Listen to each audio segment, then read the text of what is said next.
Hello student, how are you. आज हम determinant और मैट्रिक्स के अंदर जो टॉपिक पढ़ने वाले हैं, it is a heart of this chapter. Exam के अंदर जो ये टॉपिक है उस पर एग्जाम्पल आने ही वाला है 110%। So this is a very very important topic, right.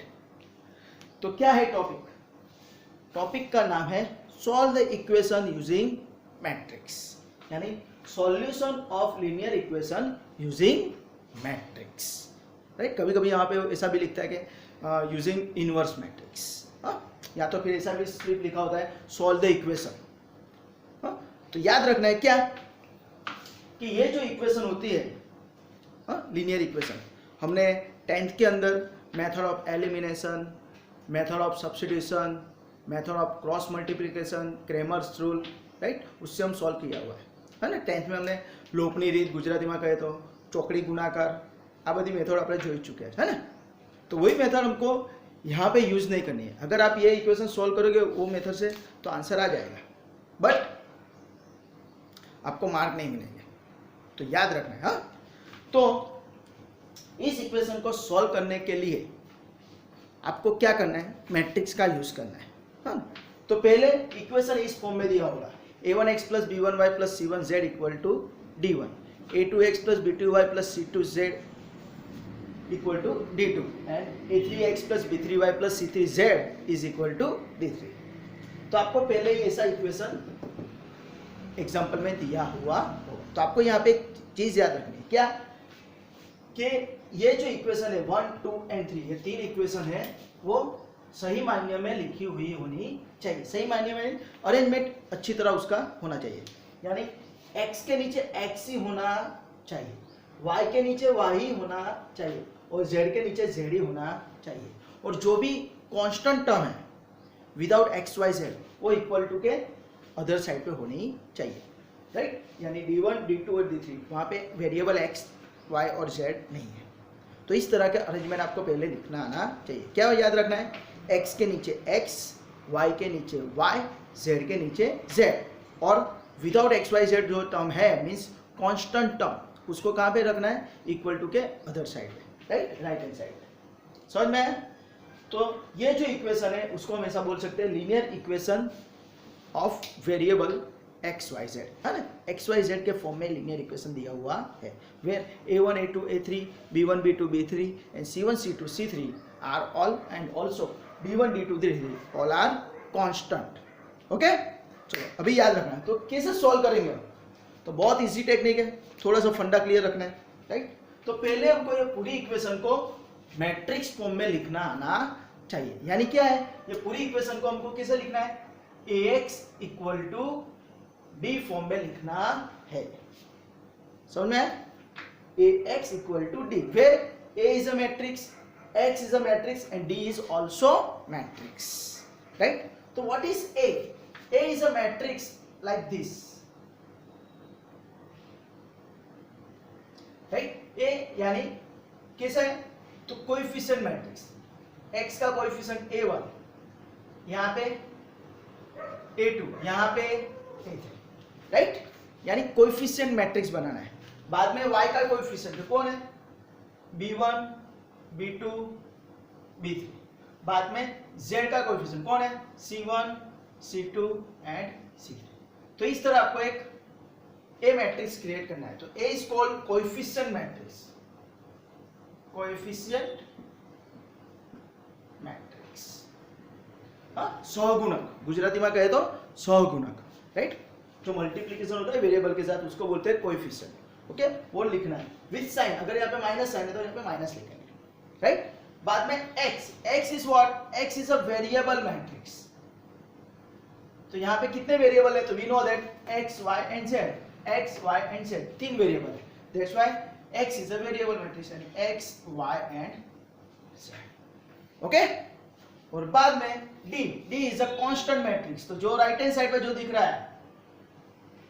है ना, राइट हैंड साइड पे d1 d2 d3, तो वो यहाँ पे सिंपल लिख देना d1 d2 एंड d3। तो this is a first step, क्या कि हमको जो इक्वेशन दिया है इक्वेशन में से हमको मैट्रिक्स फॉर्म बनाना आना चाहिए। यानी कोएफिशिएंट मैट्रिक्स लिखो, बाद में वेरिएबल मैट्रिक्स लिखो और इक्वल टू के उस साइड कांस्टेंट मैट्रिक्स लिखो। अभी मुझे क्या फाइंड करना है? सोल्व द इक्वेशन, बोले तो मुझे find the value of variable X Y Z की वैल्यू फाइंड करनी है। मीन्स मुझे एक्स का वैल्यू ढूंढना है। हाँ, तो अभी मैं आपको यहाँ पे मेथड दिखाते हुए कैसे सोल्व करेंगे, पर एग्जैक्टली कैसे सोल्व होता है वो हम एग्जाम्पल में देखेंगे, राइट। तो हमारे पास ये इक्वेशन है, क्या है? ax equal to D. मुझे x का वैल्यू फाइंड करना है, तो मैं क्या करूंगा? दोनों साइड a इनवर्स से मल्टीप्लाई करूंगा। क्या करूंगा? दोनों side multiply with a inverse, यानी कैसा हो सके?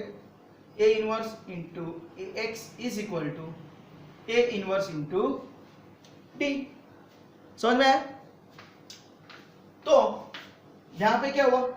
a इनवर्स इंटू a, तो यहां पे एक प्रॉपर्टी है कि आप a इनवर्स इंटू a लिखते हो, a इनवर्स इंटू a, तो it is nothing but I, identity matrix मिलता है।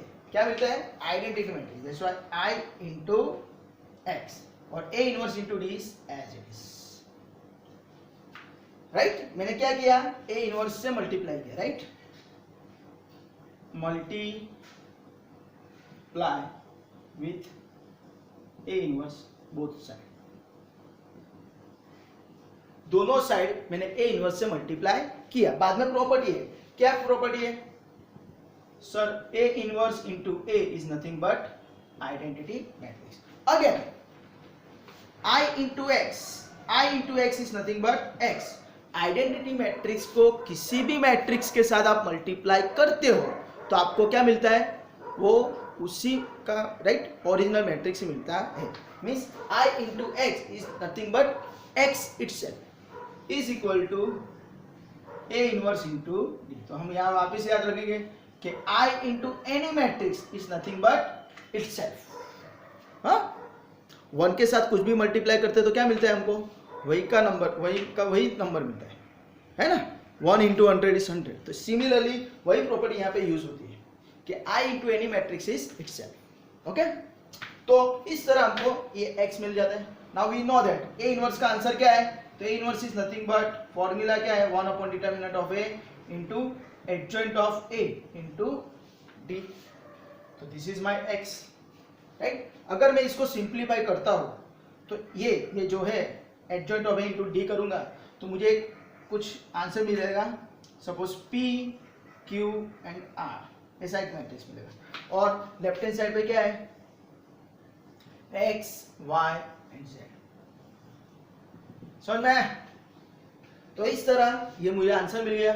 और बाद में इक्वालिटी ऑफ टू मैट्रिक्स के हिसाब से ये क्या हो जाएगा? दोनों इक्वल मैट्रिक्स है। So first element to first element, therefore x equal to p, y equal to q and z equal to r। तो इस तरह आपका ये सॉल्यूशन आ जाता है, सिंपल, राइट। समझ में आया? तो क्या करना है हमको? फर्स्ट इक्वेशन को लिखना है। तो किस तरह लिखना है मैंने आपको बताया कि x के नीचे x होना चाहिए, y के नीचे y होना चाहिए, z के नीचे z होना चाहिए और कांस्टेंट टर्म इक्वल टू के उस साइड। बाद में उसको मैट्रिक्स फॉर्म में इस तरह बनाना है। फर्स्ट कोएफिशिएंट मैट्रिक्स, बाद में वेरिएबल मैट्रिक्स और बाद में कांस्टेंट मैट्रिक्स। बाद में क्या करना है? तो ये मेथड है कि ax इक्वल टू d है तो उसमें से हमको x फाइंड करना है। दैट्स व्हाई हमको a इनवर्स से मल्टीप्लाई करना है दोनों साइड। तो multiply with a inverse both side, a inverse into a x is equal to a inverse into d। a inverse into a is nothing but identity matrix I। तो I into x is equal to a inverse into d। Therefore I into x is nothing but x। कोई भी matrix को identity matrix से multiply करते हैं तो हमको क्या मिलता है?